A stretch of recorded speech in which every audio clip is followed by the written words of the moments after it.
রাজ আমরা তো সাহস করে জঙ্গলের ভিতরে ঢুকে আসলাম। আরে রাকিব, আসলাম তাতে কি হয়েছে? রাজ আমার না ভয় করতাছে। আরে রাকিব, জঙ্গলে আবার ভয় কিসের? রাজ চলো আমরা বাড়ি ফিরে যাই, ভয় তো আমার কাঁপানি হচ্ছে। আরে আরে রাকিব, কাঁপাকাঁপি থামাও। ভাই তুই না আমার বন্ধু, রাজ আয় না এবার বাড়ি ফিরে যাই। দ্রুত, তোকে তো আমার জঙ্গলে নিয়ে আসা ভুল হয়েছে, আগে জানলে আমি তোকে জঙ্গলে আনতাম না। আয়। রাজ আয় ভাই, আমরা বাড়ি যাই, তুই পারে আসিস। আরে রাকিব, কাল রাতে রাজ আর তুই কোথায় গিয়েছিলি? তোদের খুঁজলাম। বন্ধু কি আর বলবো, জানিস না কামাল, রাজ আমাকে নিয়ে জঙ্গলের ভিতরে নিয়ে গিয়েছিল। রাকিব কান্দিস না, আমার সাথে রাজের দেখা হলে আচ্ছা করে বকে দিব।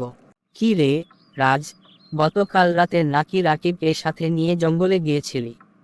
হ্যাঁ হ্যাঁ হ্যাঁ হ্যাঁ। কামাল শোন, রাকিব তো জঙ্গলে কাঁপতে কাঁপতে শেষ।